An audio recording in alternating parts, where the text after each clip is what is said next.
Topic تو بڑا sensitive ہے جی، بلکہ میں تو کہتا ہوں کہ ہر روز اب ہم چونکہ نیوز کو جب فالو کرتے ہیں تو اٹس بیکمنگ اسکیری، خوف آتا ہے خبریں سن کے. آج صبح گورنر نیو یارک اسٹیٹ نے جو اعلان کیا ہے، انہوں نے کہا ہے کہ منڈے کے بعد کوئی کاروبار unless it's an essential business, کوئی ہاسپٹل ہے، فارمیسی ہے، گیس اسٹیشن ہے یا یہ گروسری اسٹور ہیں، اس کے علاوہ کوئی بزنس نہیں کھل سکتا. اس کے علاوہ انہوں نے یہ بھی کہا ہے کہ نیو یارک اسٹیٹ میں جتنے بھی ہسپتال ہیں ان کے تمام بیڈ خالی کر دی جائیں، اور پھر ساتھ انہوں نے یہ کہا ہے کہ وہ تمام بیڈ بھی نیو یارک میں جو آئندہ چند ہفتوں میں کرونا وائرس کے کیسز آنے والے ہیں وہ تمام بیڈ بھی ان پیشنٹس کے لیے کم ہوں گے. اس کا مطلب ہے کم از کم 50 سے 60 ہزار پیشنٹس کا ان کا ایسٹیمیٹ ہے کہ یہ آئیں گے. پہلے تو ہمیں تھوڑا سا ہماری رہنمائی فرمائیے کہ کچھ جو باتیں لوگ کرتے ہیں وہ یہ کہتے ہیں کہ جی یہ اللہ کا عذاب ہے ہمارے اوپر. اگر یہ عذاب ہے تو اس عذاب سے بچنے کا رستہ بھی تو اللہ نے ہی ہمیں توفیق دینی ہے اور بتانا ہے کس طرح ہم عذاب سے بچ سکتے ہیں. کچھ لوگوں کا کہنا یہ کہ یہ امتحان ہے، ہم تو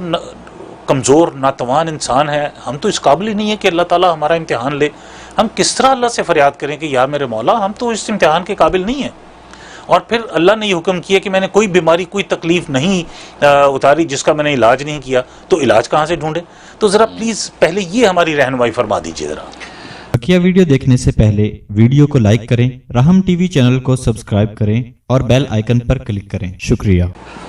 نحمدہ ونصلی علی رسولہ الکریم. اما بعد، سب سے پہلے میں شکریہ ادا کروں گا کہ آپ نے بر وقت اور بر موقع ایک اچھا ٹاپک چوز کیا ہے،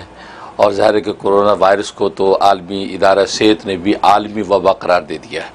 اس وقت یہ ایک عالمی وبا ہے جو پوری دنیا میں پھیلی، اور جیسے کہ آپ نے فرمایا کہ چین سے یہ سلسلہ شروع ہوا ہے اور امریکہ تک پہنچ چکا ہے، اور درمیان میں کون کون سے ممالک لپیٹ میں آئے ہیں ایک لمبی فہرست ہے. اور جیسے آپ نے بتایا کہ لاکھوں کی تعداد میں جو ہے کیس رجسٹر ہو چکے اور ہزاروں لوگ جو لقمہ اجل بن چکے ہیں.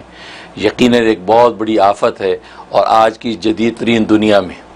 جہاں پہ انسان جو ہے فضاؤں کے اندر پرندوں کی طرح اڑتا ہے اور مچھلیوں کی طرح سمندروں میں تیرتا ہے، اور اس قدر ترقی کر چکا ہے کہ خود بھی یہ حیران ہے، لیکن یہ کرونا وائرس نے آ کے سب کو بے بس کر دیا ہے. اصل میں اب اس سلسلے میں یہی سوال اٹھتا ہے کہ اس کا سلوشن کیا ہے،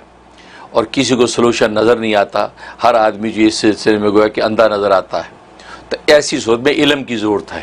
کہ علم کی روشنی، علم کا نور آپ کو بتائے گا کہ اس کا حل کیا ہے. اور علم دنیا میں دو ہیں، چنانچہ حدیث میں آتا ہے العلم و علمان، دو علم ہیں، علم الادیان و علم الابدان. ایک دین کا علم اور دوسرا بدن کا علم، یعنی طب کا علم جس کو میڈیکل سائنس کہتے ہیں. تو یہ دو علم دنیا میں ہیں، ایک علم دین ہے اور دوسرا علم طب ہے. لہٰذا یہ دونوں علم اس وقت جو دنیا کی رہنمائی کریں گے اور کر رہے ہیں، اور بتا دیا کہ اس کے حقائق کیا ہیں. جہاں تک علم دین اور علم جو طب، ان دونوں میں جو آپس میں فرق کا تعلق ہے، علم دین جو ہوتا ہے وہ کسی بھی چیز کی اصلی اور حقیقی سبب پر گفتگو کرتا ہے، اور علم طب جو اس کے ظاہری اور مادی سبب پر گفتگو کرتا ہے. بھائی یہ دونوں میں فرق ہے، لیکن یہ دو علم ہیں جو اللہ تبارک و تعالی نے دنیا کے اندر انسانوں کو دیے ہیں، جس پر انسان اپنی مادی اور روحانی ترقی کا مدار رکھتا ہے.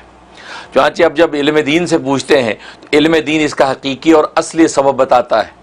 اور وہ قرآن کریم میں اللہ تبارک و تعالی نے ارشاد فرما دیا کہ ظاہر الفساد فی البر والبحر بما کسبت ایدی الناس، کہ خشکی میں اور تری میں، سمندروں میں اور یہ جنگلوں کے اندر جو فساد پھیل گیا ہے، بھلے وہ مالی معیشت کی شکل میں ہو، جسمانی صحت کی شکل میں ہو، بیماری و وبائی امراض کی شکل میں ہو، کسی بھی شکل میں فساد دنیا کے اندر پھیلا، بما کسبت ایدی الناس، لوگوں کے اپنے ہاتھوں کی کمائی ہے. اور کسب ناس کا مطلب یہ ہے کہ لوگوں کے گناہ، اس لیے کہ انسان اپنے بدن سے گناہ کرتا ہے، اور ہاتھ کو اللہ تبارک و تعالی نے بطور گویا کہ ترجمان کے ذکر کیا کہ ہاتھ پورے جو بدن کا ترجمان. تو انسان اپنے گناہوں کی وجہ سے یہ دنیا کے اندر فساد پھیلاتا ہے. اور آگے فرمایا وَلِيُذِيقَهُمْ بَعْضَ الَّذِي عَمِلُوا، اور دنیا میں اللہ تبارک و تعالی وہ عذاب جو نازل کرتا ہے اس لیے تاکہ بعض گناہوں کی سزا دنیا میں چکھا دے. لہذا یہ جو ہے بعض گناہوں کی سزا دنیا میں اللہ تبارک و تعالی چکھاتے ہیں، اور یہ کرونا وائرس کی شکل میں ہو یا کسی بھی شکل میں جب آفت آتی ہے تو گویا کہ وہ اللہ تبارک و تعالیٰ کی طرف سے ایک تنبیہ اور ایک عذاب کا کوڑا ہوتا ہے. اور وہ لیذوقہم بعض الذی عملوا، اور بعض گناہوں کی، سارے گناہوں کا تو آخرت میں بدلہ ہوگا، لیکن دنیا میں جھٹکا اس لیے دیتے ہیں لعلہم یرجعون، تاکہ یہ واپس لوٹ آئیں، جو گناہ کی وادی کے اندر جو گھس گئے ہیں یہ واپس لوٹ آئیں، مطلب انابت اللہ اور رجوع اللہ کرنے اور اللہ تبارک و تعالی سے توبہ کر لیں۔ لہٰذا اس آیت کریمہ میں اللہ تبارک و تعالی نے دونوں حقیقتیں بتا دی کہ یہ کیا چیز ہے، یہ اللہ تبارک و تعالی کا عذاب ہے، اللہ کا قہر ہے، کہ جو دنیا کے اندر جب ظلم پھیلتا ہے، اس ظلم پھیلنے کے نتیجے میں اللہ تبارک و تعالی اپنے قہر کا کوڑا چلاتے ہیں۔ تو گویا کہ عذاب بن کے آیا، اور پھر اس کا حل بھی بتا دیا، حل یہ کہ لعلہم یرجعون، تاکہ تم واپس لوٹو، مطلب توبہ کا راستہ اختیار کرو۔ جب توبہ کرو گے اور اپنے گناہوں کی سیاہی کو دھو دو گے اور اللہ کے آگے گڑگڑاؤ گے کہ یا اللہ ہمیں معاف کر دے، جب اللہ تبارک و تعالیٰ بخشی کا فیصلہ کر دیں گے تو حقیقی اور اصل سبب جو اس بیماری کا یا اس عذاب کا، وہ جب مٹ جائے گا سبب، تو نتیجہ یہ ہے کہ وہ عذاب اور قہر جو ہے وہ اللہ تبارک و تعالیٰ اٹھا لیتے ہیں۔ تو یہ اس کا حقیقی اصلی سبب ہے۔ اور جو میڈیکل سائنس یہ علم تھے اس کے ظاہری اور مادی سبب پر گفتگو کرتی ہے، جیسے کہ آج میڈیکل سائنس کہہ رہی ہے کہ وہ کرونا وائرس ہے، کس طریقے سے انسانوں میں منتقل ہوتا ہے، ہاتھ نہیں انسان دھوتا، ناک پہ لگاتا ہے، ناک پہ چلا، حلق میں گیا، مختلف اسباب بتاتے ہیں، یہ اس کے ظاہری اسباب، اور پھر ظاہری اسباب کے نتیجے میں وہ بتاتے ہیں میڈیکل سائنس کہ بھئی اس کا یہ طریقہ ہے کہ آپ یہ جو ہے وہ حفاظتی تدابیر اختیار کریں جس کے نتیجے میں آپ بچ جائیں۔ لیکن یہ ظاہری اور مادی سبب، اور عجیب بات یہ ہے کہ اصلی اور حقیقی سبب اگر ختم ہو جائے تو ظاہری اور مادی سبب آٹومیٹکلی ختم ہو جاتا ہے۔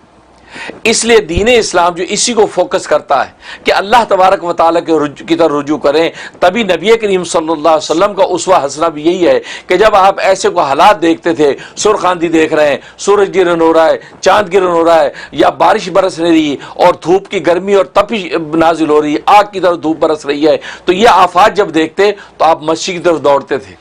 مسجد کی طرف دوڑتے اور اجتماعی طور پہ اللہ تبارک و تعالیٰ کے سامنے انابت اور رجوع اللہ کرتے اور توبہ استغفار کرتے۔ اور جب یہ اصلی سبب اختیار کیا اور اصلی سبب جب ختم ہوا، یعنی توبہ اللہ تبارک و تعالیٰ جب قبول ہوئی، تو جو بھی قہر نازل ہوتا تھا وہ چھٹ جاتا تھا۔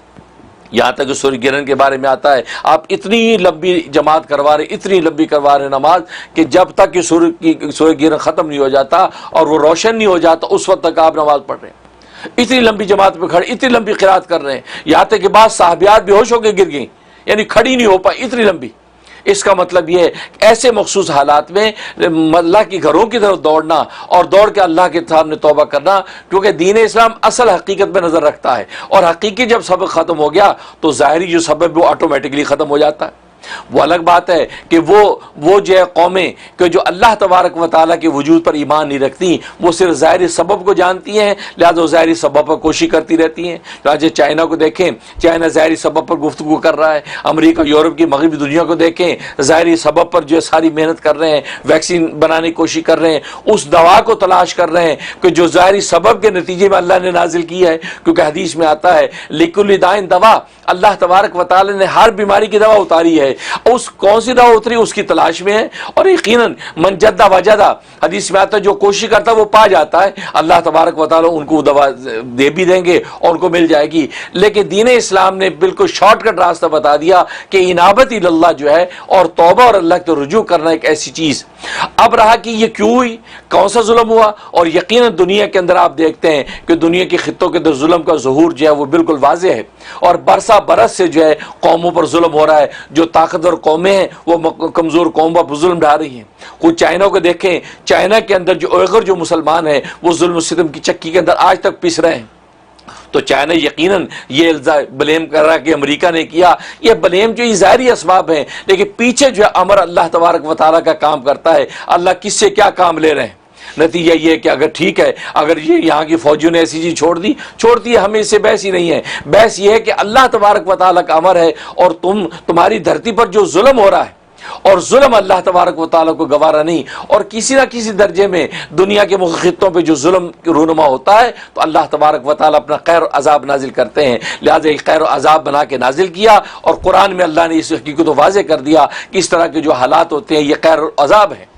اور باقی رہا اہل ایمان، جو سچے مومن بندے جو جن کے وجود سے ظلم صادر نہیں ہوتا، ان کے لیے اس طرح کے حالات آزمائش ہوتے ہیں، ان کے لیے ٹرائل ہوتے ہیں، وہ اس ٹرائل کے اندر مزید اللہ تبارک و تعالیٰ کے قرب کی طرف بڑھتے ہیں۔ ان کے لیے آزمائش ہے لیکن دوسروں کے لیے عذاب ہے، اور یہ اہل ایمان کی تطہیر کا ذریعہ بنتا ہے، اور انسانوں کے مسلمانوں کے دلوں سے یہ دنیا کی بے ثباتی واضح ہو جاتی ہے کہ یہ دنیا اور دنیا کی کوئی حقیقت نہیں ہے۔ حقیقت یہ ہے کہ اللہ تبارک و تعالیٰ کا امر، اس کا جتنا قرب ہوگا اتنا ہی انسان کو اللہ تبارک و تعالیٰ حفاظت کی حصار میں لے لیتے ہیں۔ اس طریقے سے سلسلہ آگے چلتا ہے۔ سبحان اللہ، تھینک یو سو مچ مفتی صاحب، اتنے خوبصورت انداز سے آپ نے ان چیزوں کو واضح کیا ہے۔